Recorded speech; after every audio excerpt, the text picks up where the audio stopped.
Imagine waking up tomorrow in a modern city that has absolutely no underground pipes to carry away wastewater.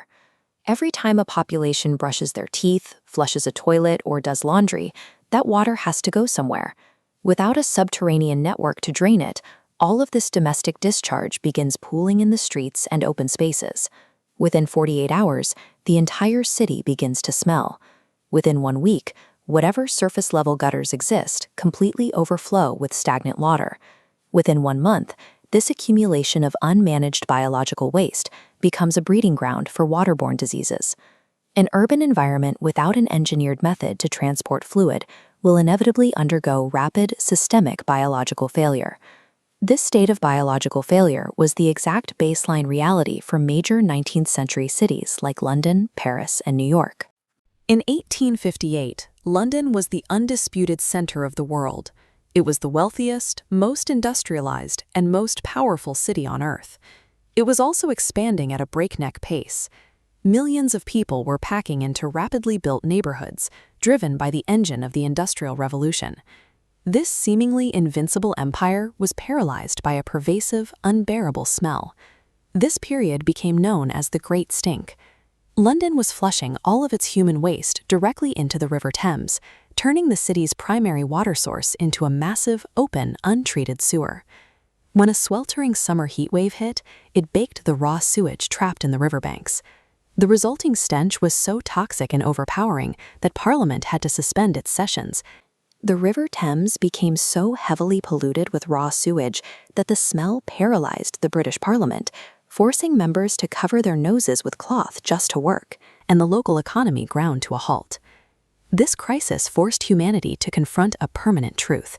Building dense urban centers without designing an underground system to extract the waste results in an engineered death sentence. In response to this crisis, the government commissioned engineer Joseph Bazalgette to design one of the world's first modern sewer networks. His design was remarkably durable. The specific network he engineered still serves parts of London today. The immense scale and density of modern cities are only possible because engineers invented an entirely new layer of subterranean infrastructure to manage human waste. To understand how these networks are designed, we first have to calculate the daily volumetric load generated by an urban population. Take a sample city of 1 million people. At 135 liters per person, the city requires 135 million liters of water daily. Almost 90% becomes wastewater, leaving us with 110 million liters of sewage generated every single day. This sewage is defined as wastewater, carrying a complex mix of dissolved and suspended impurities. The largest component is domestic wastewater, originating from standard household use like bathing and cooking. The second component is industrial wastewater, which often contains toxic chemicals, oils, and metals. It usually requires on-site pre-treatment before it is legally allowed to enter the public network. The final component is stormwater, consisting of rainwater runoff that picks up surface debris and oils from roads and rooftops. Managing this continuous, multi-phase toxic volume requires a specialized hierarchical transport network, built with the same exactitude as a city's power grid.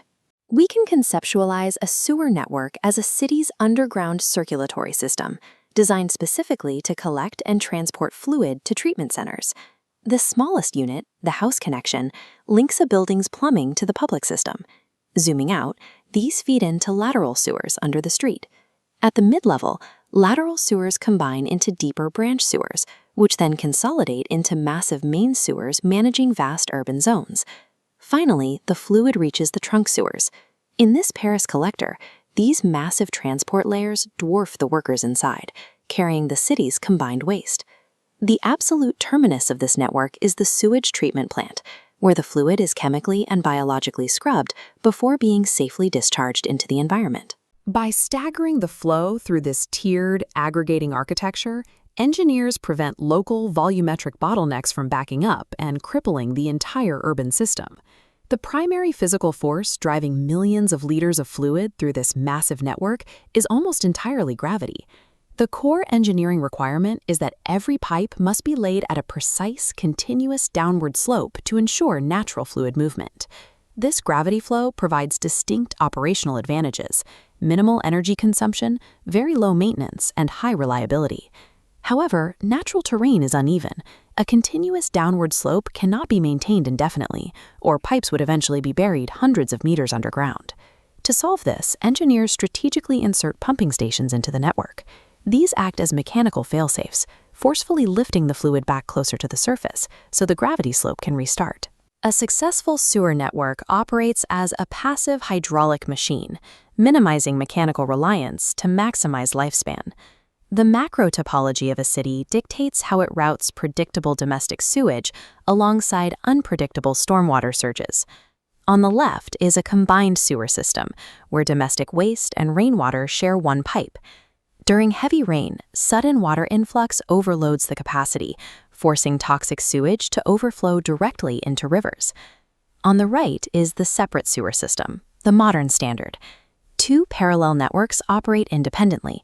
One pipe carries sewage strictly to the treatment plant, while the other safely routes rainwater directly to the river. Separate systems guarantee that treatment plants only process toxic sewage, which heavily improves their efficiency and entirely prevents weather-based overloads. The architecture of the pipe network directly dictates a city's environmental resilience. Separating the flows provides the critical defense against unpredictable weather shocks. Designing these networks requires operating within incredibly strict hydraulic tolerances. Miscalculating any variable leads to highly predictable physical failures. First is sewer overflow. Undersized pipes breach capacity, resulting in surface flooding. Second is sedimentation. When flow velocity drops, solid waste piles up, creating blockages. Third is structural failure. Corrosive wastewater dissolves the pipe's inner lining, leading to total collapse. These hydraulic failures trigger severe public health crises, leading directly to outbreaks of cholera, typhoid, and dysentery.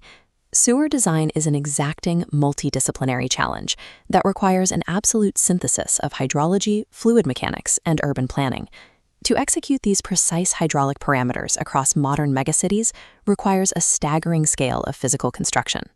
Beneath cities like London and New York lie sprawling networks exceeding 10 to 12,000 kilometers of pipe. The physical dimensions of this infrastructure are massive. As seen here, some historical conduits were constructed large enough to drive heavy vehicles right through. People easily recognize the grand scale of above-ground structures like roads, skyscrapers, and bridges, but they rarely consider the total invisibility of the subterranean web operating right beneath their feet. In this course, we will detail exactly how these systems are engineered. We will cover estimating sewage flow, sizing pipe diameters, calculating necessary slopes, and engineering self-cleansing velocities. A city's vertical growth above ground is entirely dependent on the precision and health of the invisible fluid dynamics flowing below it.